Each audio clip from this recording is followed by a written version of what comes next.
Hi, and welcome to Politics by Numbers with Electoral Calculus. I'm Bryony, Communications Director, and I'm joined by Martin Baxter, founder of Electoral Calculus, and Duncan McNair, CEO of Save the Asian Elephants. So today we'll be discussing the campaign behind the Animals Law Welfare Activities Abroad Act, which was passed in 2023. In particular, we'll look at how MRP analysis demonstrated constituency level support, turning that into political pressure, and the challenges ahead to ensure that the law is enforced. So, to kick off, Duncan, can you tell us the story behind Save the Asian Elephants and the campaign and how it's evolved? Yes, certainly. Thanks very much, Bryony. And it's good to speak to you and your viewers.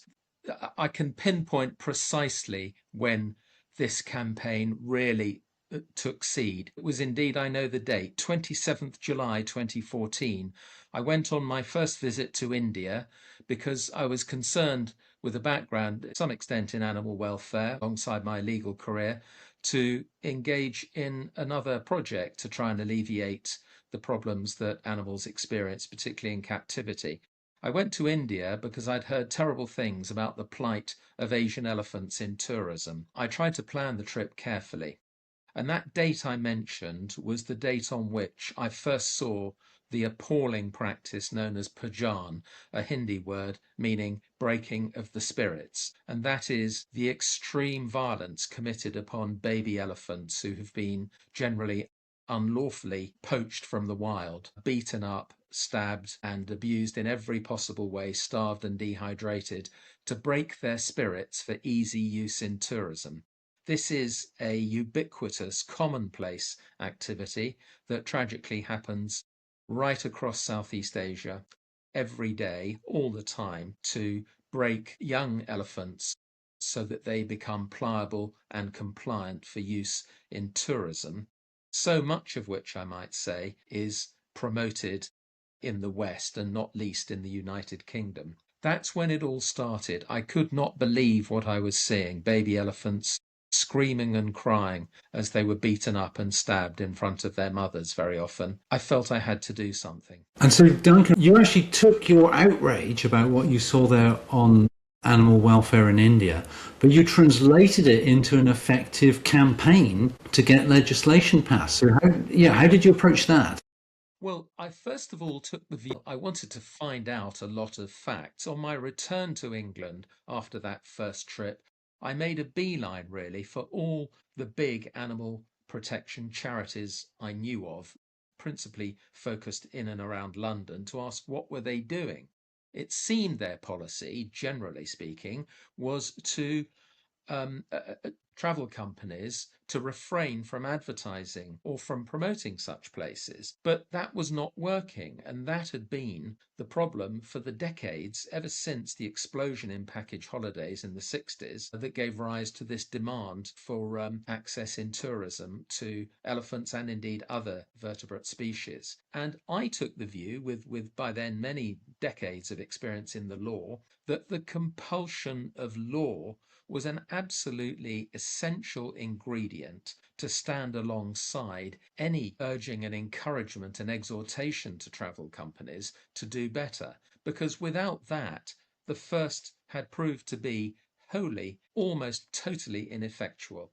And I thought, therefore, the power and the compulsion of law, clear boundaries and very obvious penalties for breaching them. And that was really the start of the campaign. I want to pick up on the polling side of the campaign. So the first poll that was done with Electoral Calculus showed how widespread support for the law passed across individual constituencies and using MRP. So can you walk us through the key data that was gathered? Yeah, so when Duncan came to us saying he wanted to measure public opinion on this, we were very interested. We worked together on not just on the questions, but on using the MRP method. And that meant not only did we get a national figure, and the national figure showed there was incredible support for Duncan's animal protection, that it was, it was incredibly popular with the public. I mean, politicians would, give their front teeth for any policy that was as popular as Asian elephant welfare. But as well as getting the headline national figure, we also got the breakdown seat by seat. And that lets Duncan speak to individual MPs and say, your constituents are in favour of this. And in fact, I think we found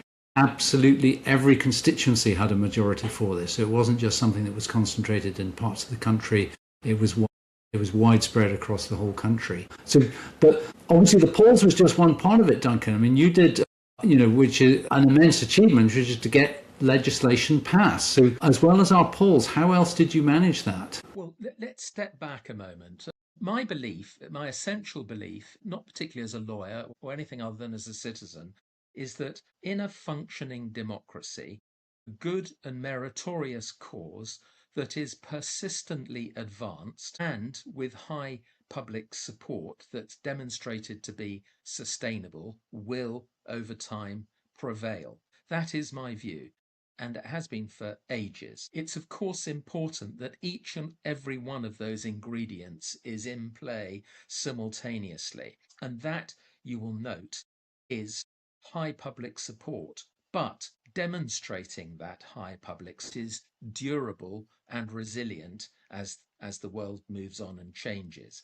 And therefore, it's important to get those figures reliably and persuasively presented and to brandish them in the face of those who have their hands on the levers of power, notably, of course, our politicians. And so getting that data, that information from different sources, but very importantly from polling of the sort that Electoral Calculus did so skillfully, has been absolutely crucial to the progress of the campaign. The Act was passed in 2023 but has yet to be fully enforced. So based on the polling data, what does that indicate about public sentiment regarding politicians' responsibility to act on legislation? And what are the potential voter reactions to this inaction? It's my view that politicians, those we elect to power, should be not only pursuing sensible and responsible policies for man, for animals, and for the natural world, but they should absolutely be giving effect to the laws that are passed by Parliament. In our Constitution, Parliament is sovereign, not the government, not any passing fads or fancies of a particular party, even a party in power, in government, but it is Parliament. In this case, in the case of the Act, the Animals Low Welfare Activities Abroad Act, Parliament, as you say, spoke almost unanimously and repeatedly at every stage, both in the House of Commons, in committee and in votes, and in the House of Lords. And then, almost immediately, our sovereign, King Charles, gave royal assent, and thereby these measures became law. And then it is the responsibility of the government to give effect to the laws passed by Parliament. And in this case, regrettably, the previous government that was in power when the law passed in September 23, I'm afraid did very little. And this present government, which was elected to power largely on the premise that, well, in part, we assume many people voted for it on the basis of its very lavish and unequivocal promises in favour of animal welfare, and in particular in favour of getting this act enforced as quickly as possible. But it's not done so. It's secondary legislation, a statutory instrument. Quite simply, the Secretary of State lays a paper before Parliament setting out what are the activities precisely to different animals that should now be proscribed, forbidden by virtue of this act. We've given them everything, all the evidence, abundance of it. It's done nothing. And it's a concern because there are two lines being run by government. One is we're getting round to it, we're frightfully busy, don't bother us. But the other one, which appears in their strategy document of December 4 months ago, and which they iterate from time to time, is that we're engaging with the travel industry and with the animal welfare sector to see how both legislative and non-legislative solutions can be brought forward to give effect to this act. Well, that latter one is wholly unacceptable.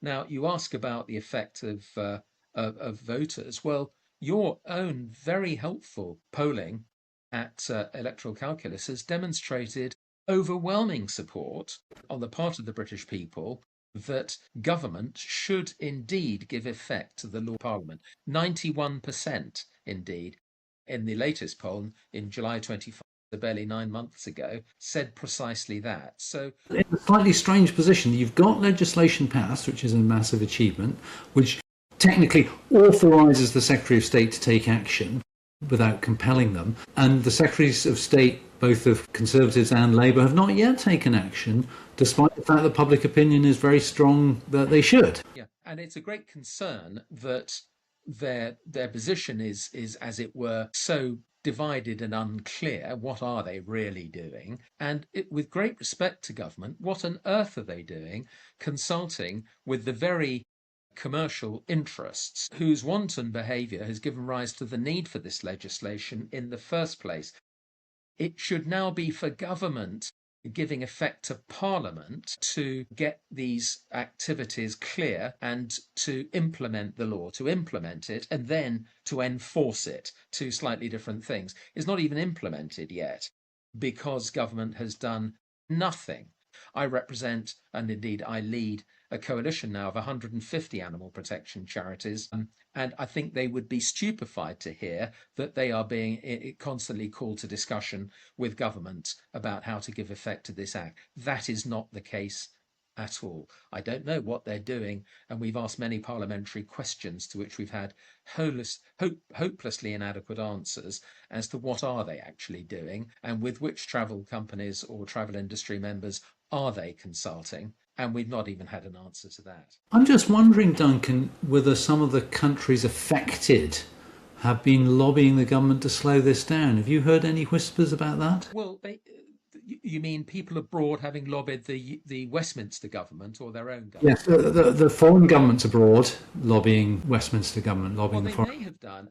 And indeed, one of the concerns is whether this government has soft-pedalled the Act and its implementation because they are fearful that a robust enforcement might somehow or other damage or disturb trading relations or prospective trading relations, let's say, between the UK and India in these troubled times. Whether that's possible. Some politicians have said you've knocked it right on the head there. I'm afraid I think it's likely the most compelling reason they've soft-pedalled is because the government is, as we speak and every day, being very heavily and effectively lobbied by the travel industry and those bodies that represent them, who often crow about their influence at Westminster on their websites and so on. And we know the way that some of the big representative bodies have been beefing up their Westminster representation. And I do regard this as an instance, really, in perverting Parliament's will. They should not now be trying to interfere in the enactment of the law that represents the sovereign will of Parliament and the wish overwhelmingly of British people. And given the widespread support and, of course, the pressure that you're saying the government is facing from travel lobbies, what are the next steps of the campaign and what can listeners do to support it as well? Well, it's pressure, and it's more pressure. As I said earlier, we've got to demonstrate at all times the overwhelming public support. That has not abated or diminished, and history shows at every turn the way that government policy can change depending on its calculation of its electoral prospects from time to time. But so we've got to work doubly hard to keep the pressure on. There is overwhelming support, not just across the animal welfare sector of hundreds of charities and NGOs, but undoubtedly British people. The three polls that Martin and his team have so expertly done for us over a period of several years show the sustained levels, extremely high, as he says, of support for these measures. So it's pressure, it's maintaining public awareness and pressure and brandishing that in the face of any politician, elected or otherwise, Commons or Lords, all the time. And we try to do that. And pieces such as this, I'm sure and hope, will play their part. But we must not relent. Just to give you a couple of statistics, we know of 1,200, give or take, travel companies advertising in the UK about 300 brutal Asian elephant venues alone. That's before you go on to all the other venues where brutality is committed upon animals, so many different species. And obviously, it's a campaign that's incredibly important. And thinking about other campaigns and charities that you've worked with, do you still think that polling can make as much of an impact for other charities as well as what it's done for Save the Asian Elephants? I mean, every campaign is different and each has its nuances. Politics, of course, change and calculations differ from time to time, as they do in our campaign alone. But of course, absolutely, to demonstrate levels of public support and outrage and discussed very often at the state of affairs, at the status quo, is a pretty much a standard in many campaigns. So yes, absolutely. What we have tried to do in a partnership with Electoral Calculus and so on is good for many other charities, within the animal welfare field and beyond that are predicated on high public support. Absolutely. Great. Thank you, Duncan. That's been really insightful. And thank you to the listeners of Politics Numbers. Thank you very much, and we'll see you for the next one. Bye.